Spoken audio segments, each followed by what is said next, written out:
బ్రాహ్మణుల సంఖ్య ఎంత, మీ సంఖ్య ఎంత? అదేవిధంగా బ్యూరోక్రసీలో చూడండి, మీ సంఖ్య ఎంత, మా సంఖ్య ఎంత? అంటే జ్ఞానం ఒకళ్ళ సొంతం కాదు. పూర్వకాలంలో జ్ఞానము బ్రాహ్మణుల సొంతంగా ఉండేది. ఇప్పుడు అందరూ చదువుకుంటున్నారు, అందరూ ముందరికి వెళ్తున్నారు. మేము స్వాగతిస్తున్నాం దానికి. మీరు ముందు పోవద్దని మేము ఎప్పుడు అనలేదు మేము.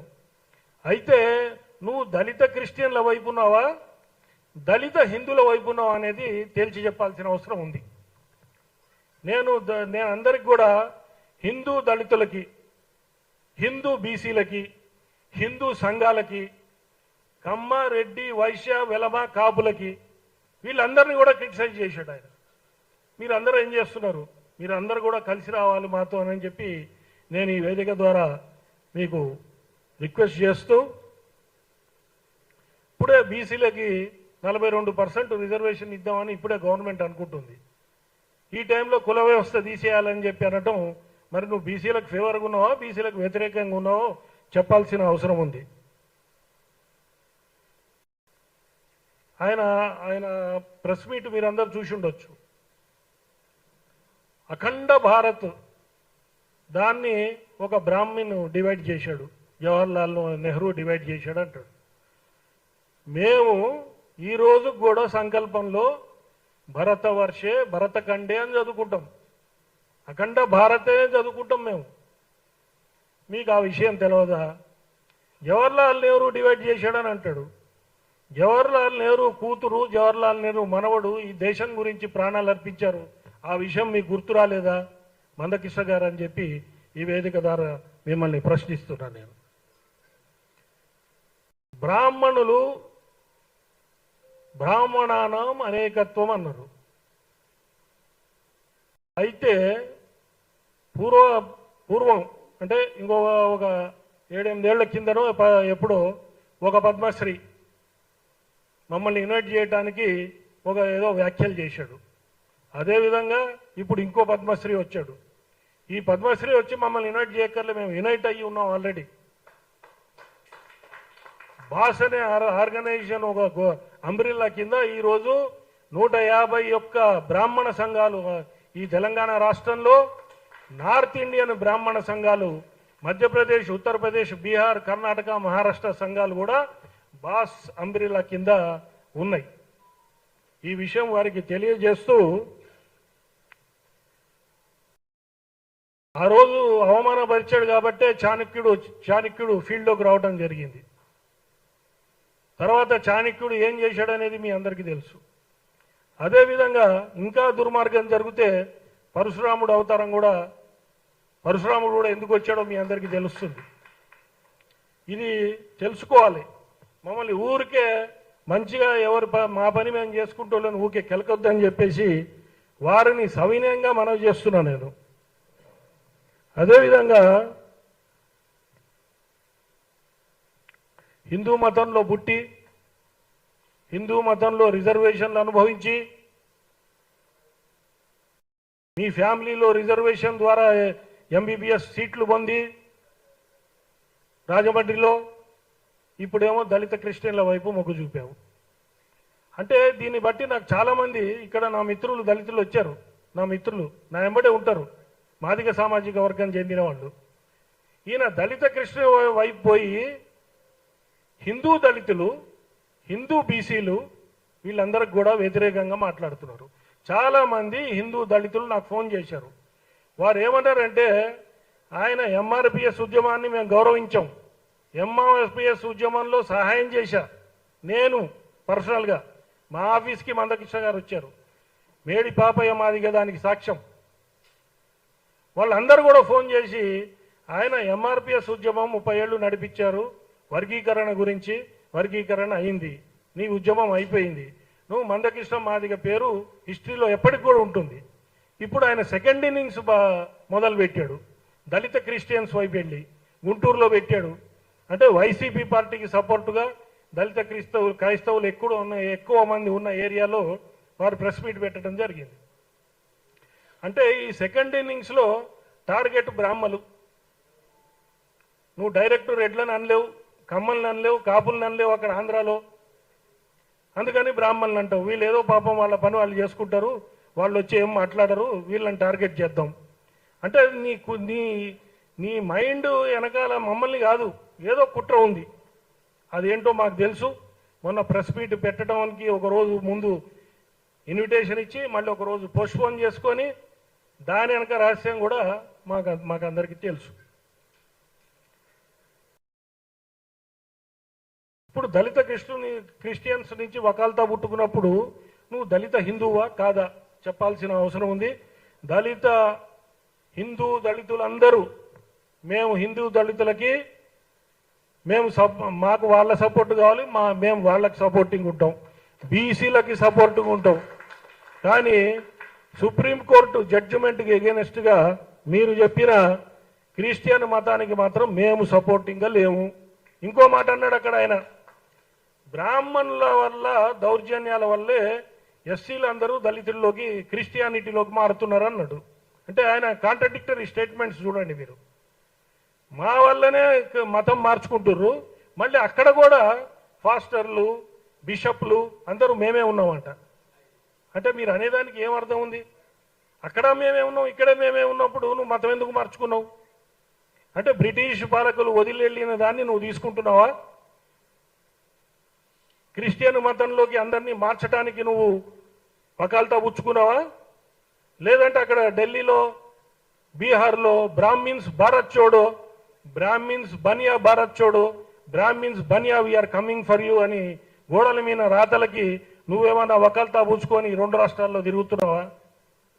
లేదంటే ఈ రిజర్వేషన్ వ్యవస్థను ఎత్తేద్దాం, హిందూ బీసీలకి హిందూ దళితులకి అన్యాయం చేద్దాం అని చెప్పి ఏదైనా రాజకీయ పార్టీని వెనకాల ఉండి నడిపిస్తున్నదా? దీనికి అన్నిటికీ కూడా మీరు సమాధానం చెప్పాల్సిన అవసరం ఉంది. ఇప్పుడు మీకు పద్మశ్రీ అవార్డు కులాల మధ్యలో చిచ్చు పెడుతున్నారు. పద్మశ్రీ అవార్డు ఇచ్చేటప్పుడు మీరు అందరినీ కలుపుకొని పోతారు, మీరంతా న్యూట్రల్గా ఉంటారని చెప్పి అట్లాంటి వారికి పద్మశ్రీ అవార్డు ఇస్తుంది. ఇదేంటి కులాల మధ్యలో చిచ్చు పెట్టడం? నేను అన్న ఆ రోజు కృష్ణుడు బ్రాహ్మణుడు కాళ్ళు కడిగి నెత్తి నీళ్లు చల్లుకున్నాడని నేను ఉన్న స్టోరీ చెప్పా. ఆయన గ్రంథాలు పట్టుకొచ్చాడు కదా, నేను కూడా చాలా గ్రంథాలు తీసుకొచ్చా. దాంట్లో ఉన్నాయి. ఏమున్నది? కుచేలుడు శ్రీకృష్ణుడు స్నేహితుడు కుచేలుడు వస్తే తన సింహాసనం మీద కూర్చోబెట్టి కాళ్ళు కడిగి నెత్తిని చల్లుకొని బ్రాహ్మణ మమ దేవత అన్నాడు. అంటే నేను అన్నది దేవతల కంటే మేము గొప్పని కాదు, దేవతలు కూడా బ్రాహ్మణులకు గౌరవం ఇస్తారు, దయచేసి మీరు కూడా గౌరవం ఇవ్వండి అని అన్నాను తప్పితే దేవతల కంటే గొప్పలం అనలే. కృష్ణుడు పుట్టుక క్షత్రియుడు, పెరిగింది యాదవుల దగ్గర. ఏమంటాడు? యాదవులకి మాకు పెట్టాలని చూస్తారు. మీరు యాదవ మిత్రులను కూడా పిలిచాను నేను ఇవాళ. అంటే నువ్వు కులాల మధ్యలో చిచ్చు పెట్టాలని చూస్తున్నావు. రాముడు ఏదో చేశాడు, ఇప్పుడు ఆదిశంకరాచార్యుడు నదిలో స్నానం చేసుకుంటూ వస్తున్నాడు, ఓ చండాలుడు ఎదురయ్యాడు. నా బాడీని చూస్తున్నావు, ఆత్మను చూస్తున్నావు అంటే ఆదిశంకర వారు నీ ఆత్మను చూస్తున్నా అన్నాడు. అయితే మీకు తెలవాల్సిన విషయం ఏంటంటే పరమశివుడే చండాలుడు వేషంలో వచ్చి ఆదిశంకర వారికి పరీక్ష పెట్టారు. ఆ సంగతి గ్రహించి వారు సాష్టాంగ నమస్కారం పెట్టారు. చండాలుల్లో కూడా జ్ఞానం ఉన్నది, లేదని మేము అంటలేదు, జ్ఞానం మా సొత్తని మేము అంటలేదు. కానీ బ్రాహ్మణ జాతి నడిచేది జ్ఞానము, ధర్మము, త్యాగం, సేవ, ఈ 4టి మీద. మా ఆస్తులు పోయినాయి, మేము సేవ ద్వారా మేము అన్ని తొలగించాం. అన్ని ఉద్యమాల్లో మేమే ఉన్నాం, అందరితో పాటు మేము ఉన్నాం, మేము ఒక్కళ్ళమే ఉన్నాం అని అంటలే. ఇప్పుడు మేము ఏదన్నా దానికి పెడార్థం, ఏదన్నా కూడా దానికి పెడార్థం తీయటం. రామానుజాచార్యుల గురించి నరేంద్ర మోడీ గారు మాట్లాడారు, అది చెప్పాడు ఓ పేపర్ చూపెట్టి. మరి ఆదిశంకర వారు కేదార్నాథ్లో ఆదిశంకరాచార్యుల ముందు ధ్యానం చేసిన నరేంద్ర మోడీ గారు ఆదిశంకర్ల గురించి ఏం చెప్పారు? అది తెలుసుకోవాలిగా. నీకు కన్వీనియంట్ ఉన్నవన్నీ నువ్వు చెప్తుంటావు. మేము 3 ఆచార్యులను గౌరవిస్తాం, ఆదిశంకర్ల వారిని గౌరవిస్తాం, రామానుజాచార్యులను గౌరవిస్తాం, మధ్వాచార్యులను గౌరవిస్తాం. మేము అందరినీ గౌరవిస్తాం. దళితుల్లో మేధావుల్ని గౌరవిస్తాం, హిందూ దళితుల మేధావులని, బీసీల్లో మేధావుల్ని గౌరవిస్తాం. మీరందరూ కూడా ఆలోచించుకోవాలి. హిందూ దళితులు, హిందూ బీసీలు, మేధావులు, మందకృష్ణ చేసేది దేని గురించి చేస్తున్నాడు అనేది మీరందరూ కూడా దళితులు ఆలోచించాల్సిన అవసరం ఉంది.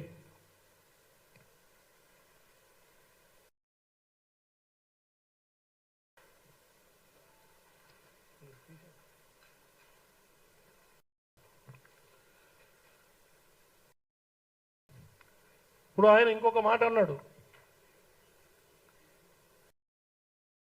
నవాబులు పాలించినప్పుడు బ్రాహ్మణ ఆధిపత్యమే, బ్రిటిష్ వాళ్ళు పాలించినప్పుడు బ్రాహ్మణ ఆధిపత్యమే, హిందూ రాజులు పాలించినప్పుడు కూడా బ్రాహ్మణ ఆధిపత్యమే అని అన్నాడు. అంటే ఆధిపత్యం ఎవరికి ఉంటుంది? రాజులకు ఉంటుందా లేకపోతే మంత్రులకు ఉంటుందా? చిన్న సింపుల్ క్వశ్చన్ కదా ఇది. పాలకుల దగ్గర ఉంటుందా ఆధిపత్యం? పాలకుల దగ్గర ఉండే సేవకులకు ఉంటుందా? మేము సేవకులుగా పనిచేసాం. ఎందుకు మమ్మల్ని పెట్టుకున్నారు? మిమ్మల్ని ఎందుకు పెట్టుకోలే? దాన్ని అడిగే అవకాశం లేదా? దాని అవసరం లేదా? నీతి నిజాయితీ ధర్మం తప్పం కాబట్టి మమ్మల్ని పెట్టుకున్నారు. మేమే ఆధిపత్యం అంటారేంటి? మొన్న మీరు చూశారు కదా, ఆయన ఇప్పుడు మేము మాట్లాడే పద్ధతి చూడండి, ఆయన మొన్న మాట్లాడే పద్ధతి చూడండి. ఆధిపత్య ధోరణి ఎవరికి ఉంది? ఇట్లా అనగానే ఒకళ్ళు బుక్ అందించుడు, ఇట్లా అనగానే ఒకళ్ళు బుక్ అందించుడు. అది ఆధిపత్య ధోరణి అదే మేము మాట్లాడేదే? ఇది కూడా తెలుసుకోవాలి కదా అందరూ. ఇవన్నీ వద్దిగా ఇప్పుడు పురాణాలు ఉన్నాయి. నేను పురాణాల గురించి చర్చ పెడితే మా దగ్గర మహామేధావులు ఉన్నారు, చర్చకు రండి, వాళ్ళని కూర్చోబెడతా. నువ్వు అడిగిన ప్రతి క్వశ్చన్ని మేము ఆన్సర్ చేయగలుగుతాం. అరే ఇప్పుడు ఏంటి పరిస్థితి? ఇప్పుడు బ్రాహ్మణ పరిస్థితి ఏంటి? ఇప్పుడు దళితుల పరిస్థితి ఏంటి? నువ్వు ఎందుకు దళిత కృష్ణుల వైపు మొగ్గు చూపేయవు? ఇప్పుడు కదా వ్యవస్థ మాట్లాడేది. మేము ఎవరున్నాం అసెంబ్లీలో? మేము ఒక ఎమ్మెల్యే ఉన్నాడు తెలంగాణలో, ఆంధ్రాలో అది కూడా లేదు. మాకున్న 2, 3, 5% మాకు ఇచ్చిన రిజర్వేషన్, కులాల వారిగా రిజర్వేషన్ ఇచ్చిన మా వాళ్ళు 5, 6 ఉంటారు. 90% బ్రాహ్మణులు నిరుపేదలుగా ఉన్నారు. ఈ వేదిక మీద అర్చకుడు గోపికృష్ణాచార్యులు ఆయన 20 ఏళ్ల నుంచి పూజారిగా ఉన్నాడు. ఆయన జీతం 10,000. దీపావళి వచ్చినా దసరా వచ్చినా వాళ్ళు గుళ్ళో ఉండాల్సిందే, పెళ్ళాం పిల్లలతో ఎటు బయటికి పోయే పరిస్థితి లేదు. ఇది బ్రాహ్మణుల పరిస్థితి, అర్చకుల పరిస్థితి. 26 కులాల అర్చకత్వంలోకి వచ్చినాయి. ఆ విషయం తెలుసుకోగానే ఆ విషయం మాట్లాడటం మానేశాడు. అరే మేము అన్నిటికీ ఒప్పుకుంటున్నాం. టీటీడీ వేదం నేర్పిస్తున్నది, ఇంకో స్వామీజీ వేదం నేర్పిస్తున్నాడు. వేదం చదువుకోండి, దేవతారాధన నేర్చుకోండి, ఆగమం నేర్చుకోండి, రాండి అర్చకత్వంలోకి. మేము కాదంటలేదు. ఎంత కఠోరమైందంటే 12 ఏళ్ళు వేద విద్య అనుభవించాలి. చిన్నప్పుడు 5, 6 ఏళ్ళప్పుడు పోయి వారి పరిస్థితి చూడండి. 20 ఏళ్ల నుంచి ఆయన జీతం 10,000. ధూపదీప నైవేద్యం స్కీమ్లో మొన్న 200 మందిని తీసుకుంటే 170 మంది వేరే వాళ్లే వచ్చారు. మేమేం కాదంటలే కదా, మా రైట్ అని మేము అంటలే. కానీ నువ్వు గుచ్చి మీరైటా అంటే మాకు పేటెంట్ కావాలని డిమాండ్ చేస్తున్నాం అనేది నేను మొన్న అంటం జరిగింది. ఎప్పుడు కూడా మీరు చూడండి ఆయన ఏం చేస్తున్నాడంటే, ఆయన చెప్పిన ఎగ్జాంపుల్స్ అన్నీ పాంచజన్యం, బాలాసాహెబ్ దేవరస్జీ, ఆర్ఎస్ఎస్ సంఘ చాలక్, ఆయన బ్రాహ్మడు. తర్వాత రామానుజాచార్యులు బ్రాహ్మడు. ఎవరి పేరు తీసుకున్న ఆయన బ్రాహ్మణులే తీసుకొని ఉదాహరణ చెప్తున్నాడు. చెప్తూ ఏమంటున్నాడంటే కన్వీనియన్స్ కోసం ఒక 20% బ్రాహ్మణులు మంచోళ్ళు, 80% దుర్మార్గులను. మీరు గూగుల్ని అడగండి, దళితుల కోసం పనిచేసిన బ్రాహ్మణులు ఎంతమంది అంటే ఇంత పెద్ద లిస్ట్ వస్తుంది. మేము సమాజ స్థాపన కోసం పనిచేసాం. మేము అందరూ బాగుండాలని కోరుకున్నాం. మేము ఎవరితో కన్ఫ్రంటేషన్ పెట్టుకోలే. మేము సమాజ స్థాపన, ఈ అంటరానితనము, సంఘ సంస్కరణలు, సోషల్ జస్టిసు, ఇట్లాంటి వాటి గురించి ఎవరు పోరాడు బ్రాహ్మణులు అంటే ఎక్కువ లిస్టు మాదే వస్తుంది. ఉన్నారు చాలామంది. మీరేమో బ్రాహ్మణ జాతి అని ఎక్కడుంది ఆధిపత్యం? మాకు నవాబుల దగ్గర మాది ఆధిపత్యం. నవాబుల దగ్గర మేము సేవకులం, నీతి నిజాయితీతో చేశాం కాబట్టి మమ్మల్ని పెట్టుకున్నారు. దేశం ఎట్లుండాలి, రాష్ట్రం సుభిక్షంగా ఎట్లుండాలి, దీని గురించి కదా మేము ఉంది. బ్రిటిష్ వారి దగ్గర బ్రాహ్మణులు ఉన్నారు. బ్రిటిష్ వాళ్ళ పాలకులు మేమా? బ్రాహ్మణ పాలకులు వేరే వాళ్ళు ఉంటే మేము ఆధిపత్యం ఎట్లా చేస్తాం? మేము ఎప్పుడు రాజ్యాధికారం కోరుకోలే. మేము రాజుల దగ్గర పనిచేసాం మంత్రిగా. శ్రీకృష్ణదేవరాయల దగ్గర తిమ్మరసు ఉన్నాడు. ఏంటి ఈ విషం చెమ్మటం ఏంటి బ్రాహ్మణ జాతి మీద? ఇది ఒకసారి వారు ఆలోచించుకోవాలి. రాముడు మీకు పద్మశ్రీ ఇచ్చిన పార్టీ రాముడు